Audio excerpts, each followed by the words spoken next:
Jacobo Greenberg Silverbaum. Fluir en el sin yo. Capítulo 8. La iluminación a la luz de diversas tradiciones espirituales. La realidad y las realidades. Prácticamente, todas las tradiciones espirituales están de acuerdo en afirmar la existencia de un estado sublime, el cual se conoce como iluminación. Este estado acontece como resultado de un establecimiento en la realidad. Puesto que existe mucha confusión en relación con el término realidad, iniciaré este capítulo con el intento de aclararlo. En general, se considera que la realidad es lo que vemos, el mundo externo lleno de objetos y seres vivos. Ciertamente, nadie puede negar que lo que nos presentan nuestros sentidos es una realidad, pero para que se convierta en la realidad, no debería existir entre ella y nosotros ningún intermediario. Lo que percibimos es la resultante final de un proceso muy complejo, en el cual memorias, condicionamientos e interpretaciones intervienen en su creación. El mundo en sí, tal cual es filtrado como si hubiese una pantalla que lo coloreara y matizara. Esa pantalla se encuentra en nuestro interior y es invisible para nosotros, y por ello no somos conscientes de la forma en la que actúa. El solo hecho de percibir un mundo externo a nosotros es producto de una distorsión, dada por la existencia de esa pantalla, de la percepción y de sus filtros. Iniciamos nuestra existencia siendo, sin reconocernos, ni como separados ni como unidos, con un entorno que aparece tan amorfo como nuestro propio cuerpo. A través de un proceso arduo de experimentación, reconocemos que existen diferencias enormes en las sensaciones que nos brinda nuestro cuerpo al morderlo, chuparlo, dañarlo, etc., con respecto a las sensaciones que se producen al tocar otros cuerpos o los objetos. Poco a poco, adquirimos una identidad corporal que se solidifica y estructura en la conciencia como un objeto aparte e independiente del resto de los objetos. Nuestro cuerpo, en su totalidad, guarda impresiones y las memoriza en su superficie y en su interior. Eventos placenteros se registran y cuando se evocan causan reacciones aproximativas y de apego. Experiencias dolorosas son grabadas y provocan reacciones de rechazo. Dependiendo de la cantidad de unas y de otras, de su intensidad y cualidad, el yo y los objetos del mundo son matizados con las mismas cualidades que las resguardadas en la memoria. El mundo sigue siendo el mismo, pero su percepción dependerá de la viveza y reactividad de las memorias que resguarda nuestro cuerpo, y así será visto. Por este mecanismo surgen las realidades, las que se confunden con la realidad, y esta última, para ser percibida, necesitaría hacerlo sin intermediarios, sin memorias ni condicionamientos. Después de la adquisición de la identidad corporal, surgen otras identidades. Cada una es resultado de la solidificación de un conjunto de eventos relacionados. De hecho, un nivel de identidad propio aparece como resultado de un proceso muy similar al que estimula la percepción de un objeto sólido. Ambos resultan de la identificación de un patrón y de la activación de un neuroalgoritmo cerebral. Este último representa la estructura derivada del conjunto de eventos relacionados. El objeto es en verdad un proceso, pero es percibido como objeto sólido, como resultado de su algoritmización. La solidificación y la percepción de separatividad e independencia son las percepciones del algoritmo interno y no del objeto externo. Este último es un paquete de movimientos atómicos y moleculares interrelacionados entre sí y con todos los campos energéticos existentes en el espacio. La identidad, en cualquiera de sus niveles, también es un proceso de eventos interrelacionados que se solidifican a la percepción interna y adquieren separatividad e independencia. Los niveles consecuentes de identidad, a partir de la corporal, resultan de un esquema de internalización de normas, valores, prohibiciones y encuadres sociales. Ciertas respuestas espontáneas de un niño son premiadas y otras castigadas. El punto de vista de los padres, su propia referencia de identidad, es heredada al infante y poco a poco determina en él una similar identidad a la que se considera adecuada. Dependerá del desarrollo de sus mentores, de la conciencia de sus padres y familiares, la expansión de la identidad del niño. No tengo espacio suficiente como para explicar con detalle los posibles niveles de identidad que se pueden internalizar, pero baste decir que en todos ellos existe una frontera de separación entre lo que se cree ser y lo que pertenece al no ser.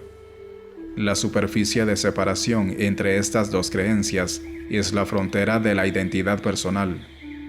La realidad del sí mismo se confunde con la realidad de lo que se cree ser, de la misma forma en la que la realidad del mundo se confunde con la realidad de la percepción del mismo. Lo cierto es que existe una realidad en la que no existe separación entre lo que es y el mundo. La experiencia de esta realidad es la iluminación. La estructura de la realidad y su experiencia. Un buen modelo de la realidad y su estructura se deriva del análisis acerca de la organización del espacio. En el espacio, cada uno de sus puntos concentra información acerca de la totalidad.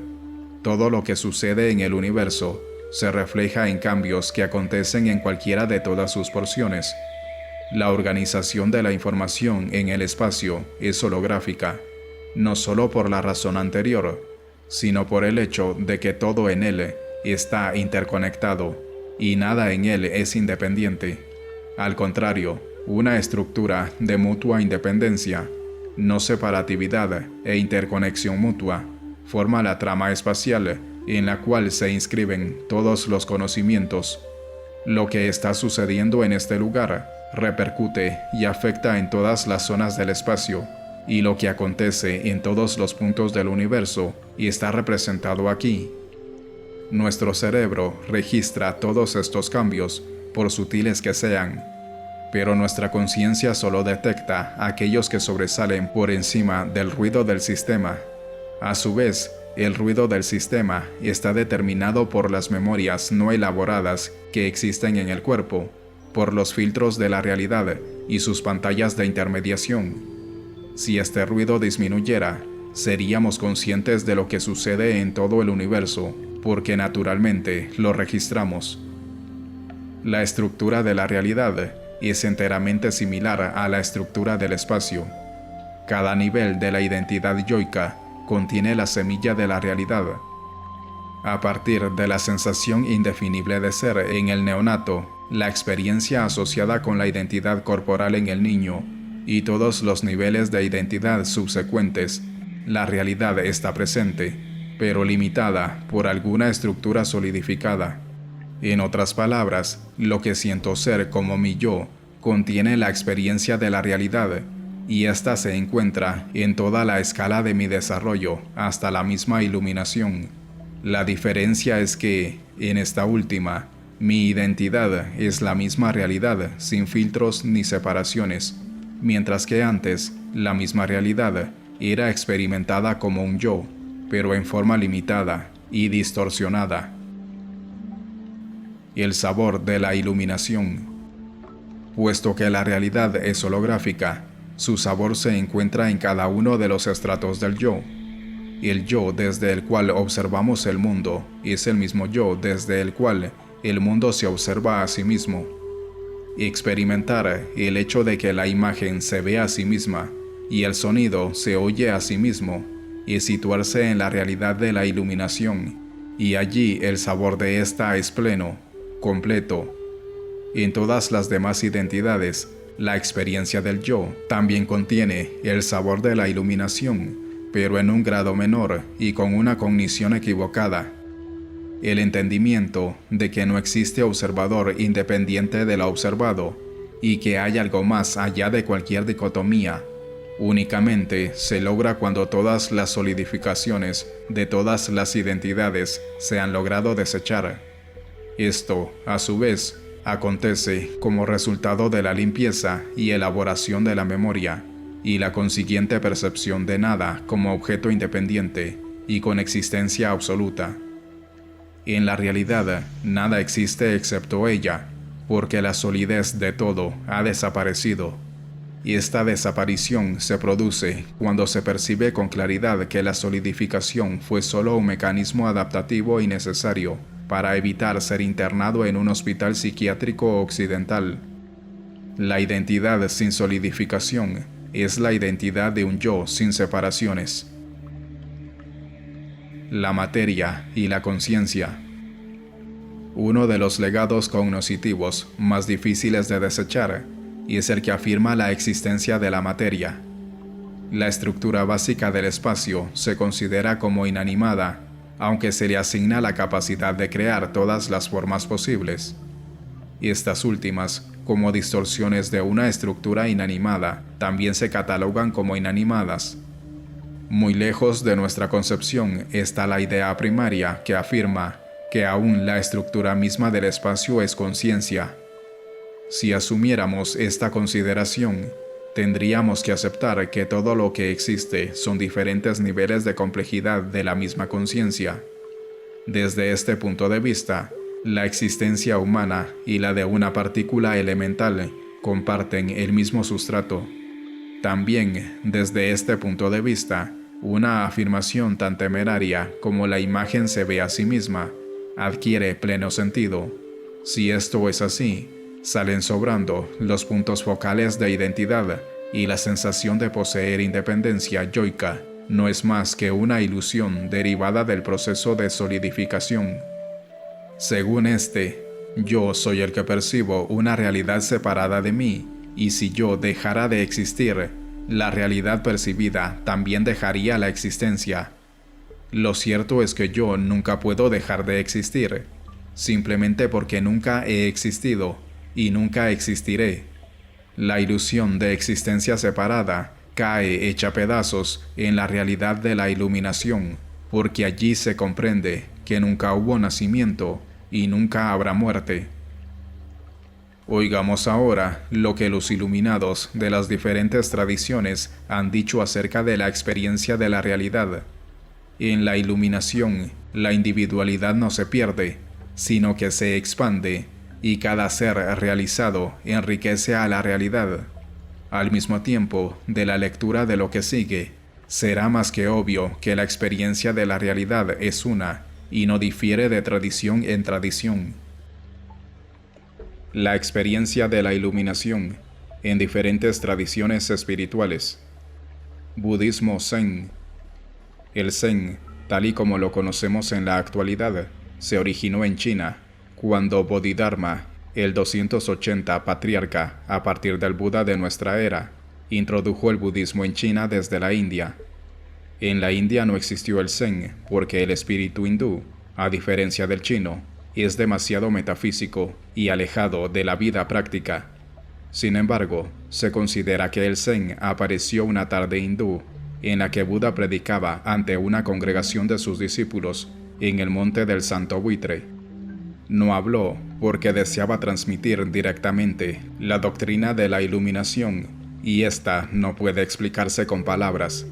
Simplemente levantó un ramo de flores ante la asamblea, ramo que alguien le había ofrecido.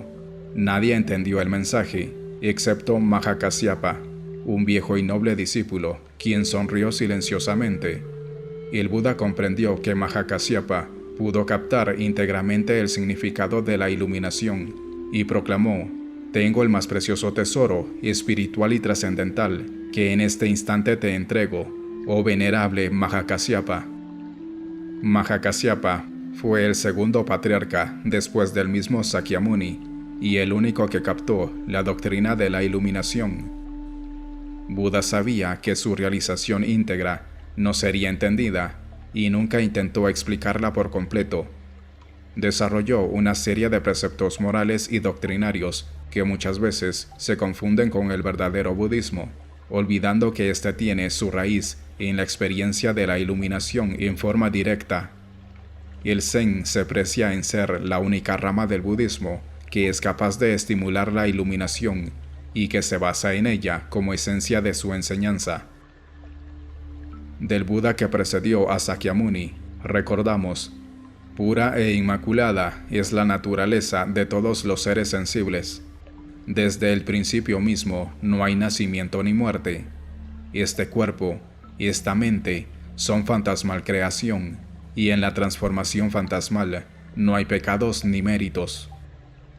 Este cuerpo, esta mente, son fantasmal creación. Parece referirse a la ilusoria solidificación de los procesos, a la confusión que ve existencia absoluta en lo que no es absoluto ni independiente. El sexto patriarca, a partir del Buda de esta era, dijo: penetra en la verdad última de la mente, y no tendrás cosas ni no cosas. Iluminados y no iluminados son lo mismo. No hay mente ni cosa. Penetrar en la verdad última de la mente es llegar a la naturaleza real del sí mismo. Allí no existen las estructuras cosificadas, no existe nada excepto la realidad. En la realidad se comprende que todo está iluminado, y que el iluminado y el no iluminado son lo mismo. Todo en el Zen es paradójico para la mente lógica, pero en la iluminación, la paradoja deja de serlo, porque se establece una comunión con lo único que realmente existe, y no es ilusorio. Acerca de mi propia actualización estos días, es verdaderamente creativa y destructiva. Juego con transformaciones milagrosas, penetrando todas las circunstancias, y en donde me encuentre no tengo nada más que buscar. Las circunstancias ya no son capaces de cambiarme. Si vienen estudiantes a buscarme, yo salgo para verlos. Ellos no me ven. Así me visto con toda clase de vestiduras. Los estudiantes inmediatamente empiezan a especular acerca de ellas, tomándolas como mis palabras. Todo esto es muy triste. Ciegos y rapados, hombres sin ojos, dependen de las vestiduras que uso, verdes, amarillas, rojas o blancas. Cuando me las quito y solo me pongo las vestiduras de la pureza, los estudiantes ven un reflejo y se reúnen entre ellos con gozo. Y cuando me desvisto, ellos se desilusionan y con sorpresa corren asustados y se quejan de mi desnudez. Así es que yo les digo: ¿me conocen en verdad? ¿Quién se viste con todas estas vestiduras? Y súbitamente ellos voltean sus caras y me reconocen. Rinzai Jigen. En una ocasión, un gran erudito vino a hablar con un maestro zen, y éste lo invitó a tomar el té. Empezó a verter el líquido en una taza hasta que ésta se llenó, pero continuó vertiéndolo. El erudito, asombrado, le gritó: ¿no ves que ya está llena y se desborda? Así es, le dijo el maestro, ya no le cabe nada, y es como tu mente, demasiado llena para que algo quepa adentro. Para entender el Zen, primero debes vaciarte. Y el contenido de la iluminación no puede predecirse a partir de un análisis intelectual. En el Zen, primero debe ocurrir una trascendencia con respecto a la lógica lineal para poder tener acceso a la iluminación. Judaísmo. En el judaísmo, Dios no puede representarse de ninguna forma conocida. No tiene color, forma, textura alguna. No es una voz ni una imagen, y todo concepto racional acerca de su existencia es incapaz de explicarlo. Dios es iluminación total, sin tiempo ni espacio, y el hombre que quiera iluminarse ha de acercarse a su magnificencia, no queriendo nada para sí. La cábala judía es un intento de comprender las leyes divinas, una verdadera ciencia del éxtasis que transfiere a un lenguaje humano las experiencias de los grandes místicos judíos en sus intentos de acercarse a Dios. El hasidismo judío es la vivencia de la iluminación en la vida. Se caracteriza por el regocijo y la alegría de vivir comprendiendo que Dios se encuentra en todo y que la misión del hombre sobre la tierra es rescatar la conciencia de toda materia. El hasidismo tuvo su origen en Israel Baal Shem Tov, quien nació en Polonia y gustaba de aislarse en un bosque para meditar en él durante semanas enteras, dialogando con Dios en la soledad de la naturaleza. El Baal Shem Tov, Besht, se opuso al movimiento rabínico de su época, demasiado racionalista y elitista. Millones de judíos vieron en él la liberación con respecto a un intelectualismo árido y triste, y la posibilidad de hablar directamente con Dios sin la necesidad de recurrir a ninguna autoridad establecida. A partir del Besht, los Hasidim exploraron formas de lograr la iluminación, haciendo énfasis en la necesidad de llegar a la humildad y a la ausencia del ego. El sucesor del Besht dijo: pero para penetrar al universo del pensamiento, en donde todo es lo mismo, tú debes abandonar tu ego y olvidar todos tus problemas. Tú no puedes alcanzar este nivel si te apegas a las cosas físicas y mundanas, porque entonces tú estás ligado a la división entre lo bueno y lo maligno, aquello que está incluido en los 7 días de la creación. ¿Cómo entonces tú puedes aproximarte a un estado que se encuentra más allá del tiempo, en el cual reina la absoluta unidad? Más aún, si tú te consideras como algo y solicitas satisfacer tus propias necesidades, entonces Dios no puede vestirse a sí mismo en ti. Dios es infinito, y ningún recipiente lo puede contener de ninguna manera, excepto cuando una persona se hace a sí mismo como nada.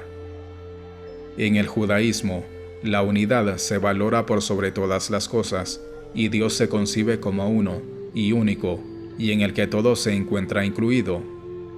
El Creador es en sí mismo lo conocido, el conocedor y el conocimiento.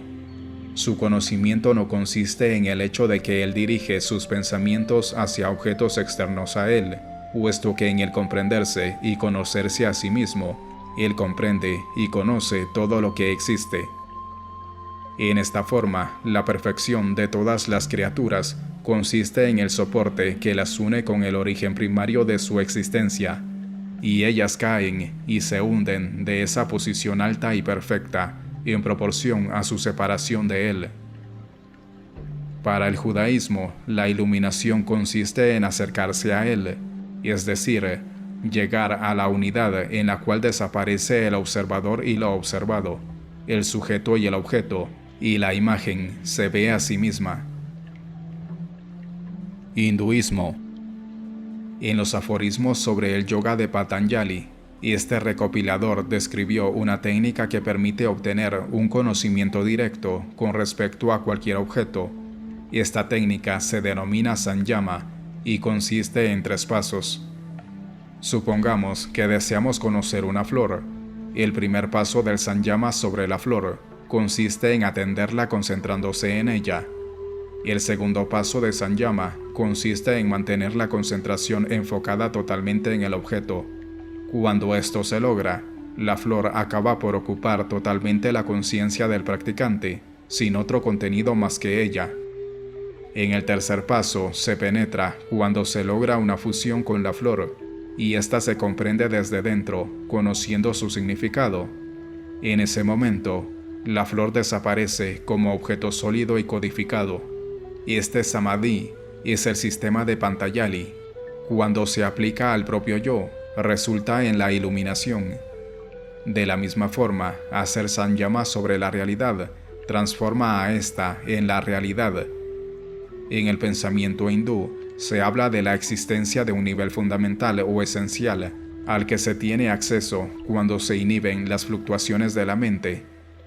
Y en las palabras de Patanjali, el yoga es impedir por el control que la sustancia o elemento fundamental que constituye la mente, chitta, tome diversas formas, ritis. Durante este tiempo, el tiempo de la concentración, el observador, purusha, descansa en su propio estado en su condición básica y natural, en contacto consigo mismo, sin filtros de obstrucción. Yo soy esto se refiere solo al placer de ser, esa presencia en el yo. Si tú confías en mí, créeme cuando te digo que tú eres la visión pura que ilumina a la conciencia y su infinito contenido. Date cuenta de eso y vive de acuerdo con ello. Si tú crees en mí, entonces ve a tu interior preguntando ¿qué soy yo? o focaliza tu conciencia en el yo soy, que es puro y simple. Descubre todo lo que tú no eres: cuerpo, sentimientos, pensamientos, ideas, tiempo, espacio, ser y no ser, esto o aquello. Nada concreto o abstracto que puedas señalar eres tú. Debes observarte a ti mismo continuamente, particularmente a tu mente, momento a momento, sin descuidar nada. Y esta testificación es esencial para lograr la separación del ser y del no ser. Cuando la persona y el observador se ven como uno solo, y se va uno más allá, se está en el estado supremo. Y este no es perceptible porque es aquello que hace posible la percepción. Trasciende el ser y el no ser. No es ni el espejo ni la imagen del espejo, y es lo que es, la realidad atemporal, increíblemente clara y fuerte. La observación parecería ser uno de los métodos más valiosos para lograr la iluminación, pero esta última se logra cuando se va más allá del observador. El observador es uno, y todo lo observado. Se integra y unifica al ser, atestiguando. Pero la percatación solo es una técnica, porque en la unidad no puede existir diferencia entre observador y observado. Taoísmo. El Tao, que se puede expresar con palabras, no es el verdadero Tao. Con esta consideración, Lao Tse puso sobre aviso a quienes intentaban explicar su sistema, valiéndose de la lógica verbal. El Tao es lo que no puede ser expresado, sino únicamente vivido. Se le encuentra en todo lugar, siempre. No se le halla cuando su presencia se ignora, porque siempre está allí para quien despierta a la realidad. Durante años, Fang, nacido en Yiping, buscó el Tao. Para ello, se aisló en la soledad de las montañas y en los alrededores del monte Omei. Una mañana, Fan se rió a carcajadas. ¿Por qué no me lo dijo antes? Yo no he encontrado el Tao, sino que de repente me he dado cuenta de que nunca lo había perdido. Aquella luz brillante del mediodía, el curso de las estaciones, y el derretirse y el evaporarse de la luna.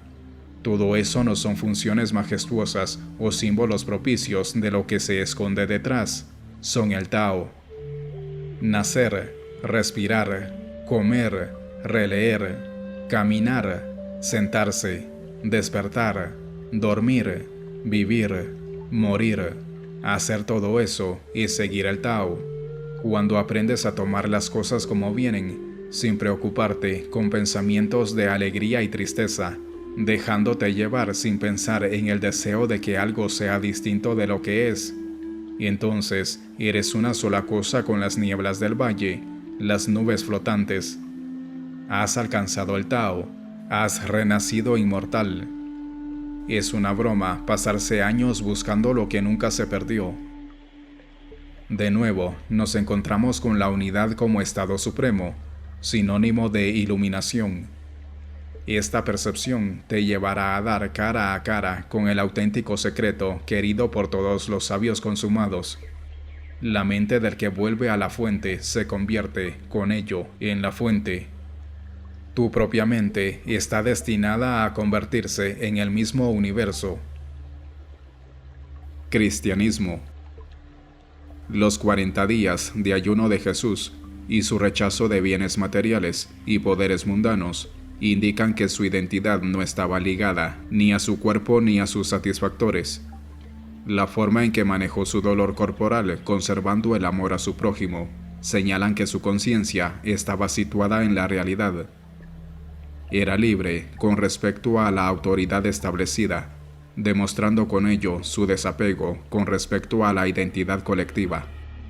Estando establecido en la realidad, todas las referencias que hacía de sí mismo no eran personales, sino referentes al estado de realización y conciencia que había logrado alcanzar.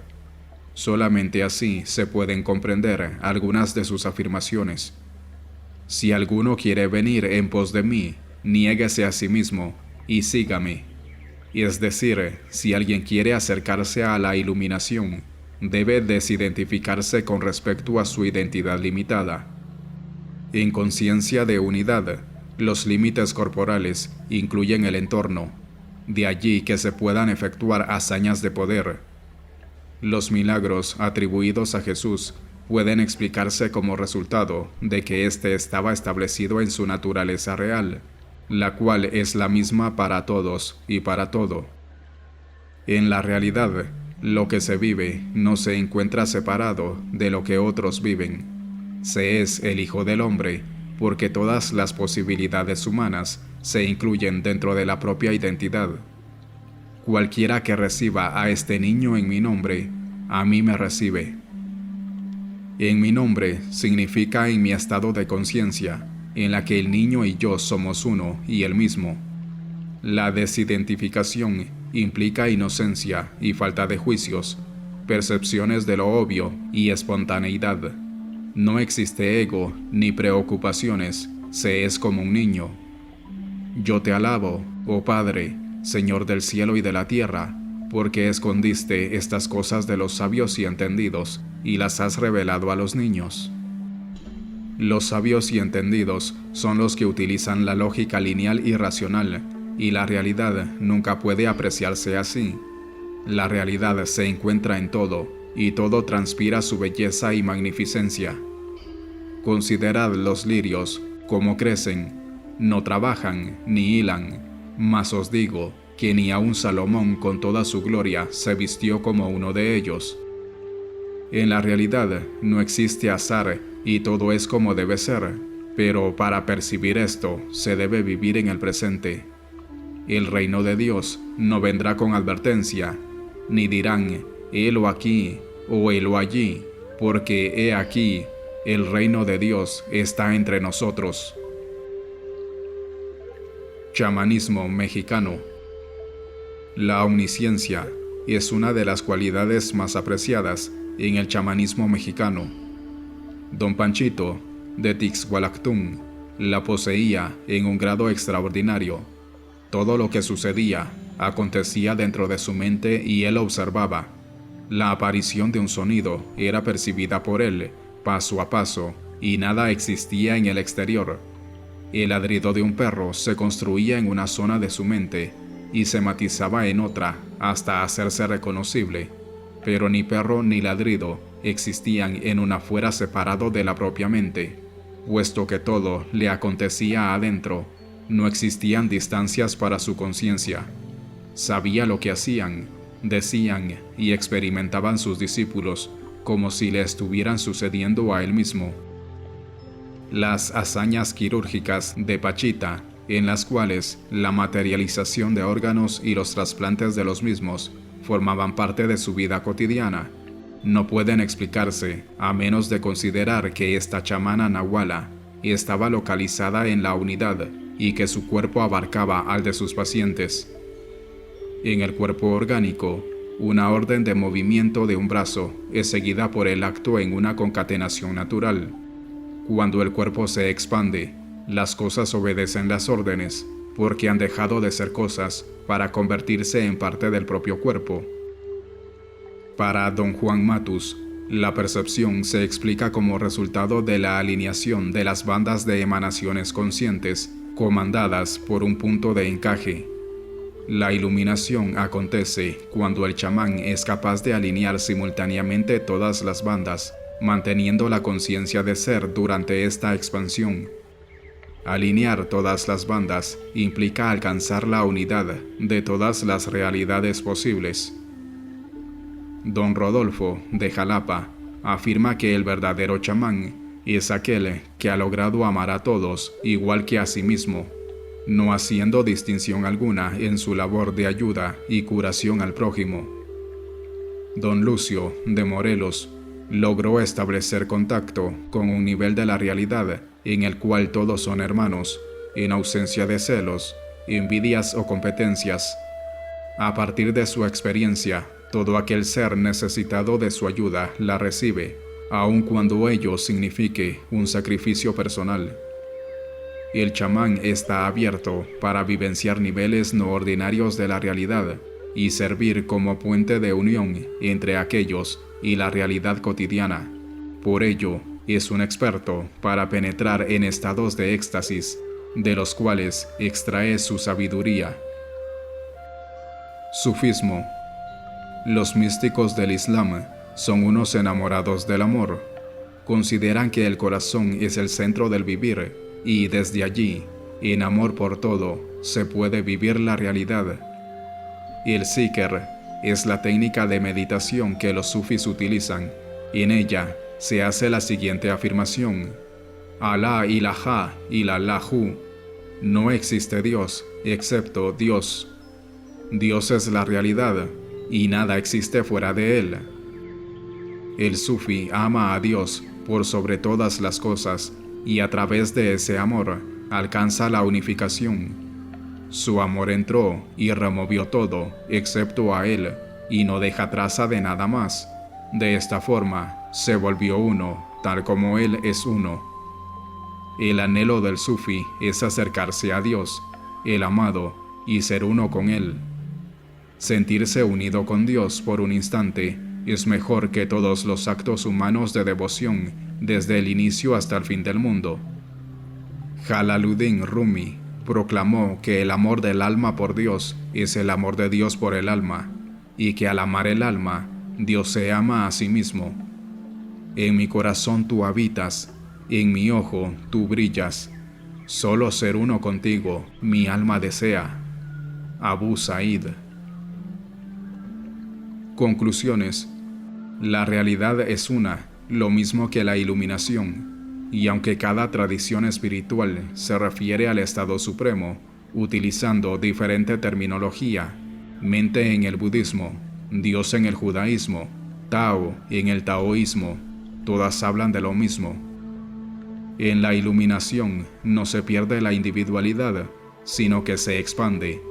Cada ser que ha alcanzado la iluminación sigue siendo el mismo, y la realidad se manifiesta en él en una forma propia, enriqueciéndola con su propio ser.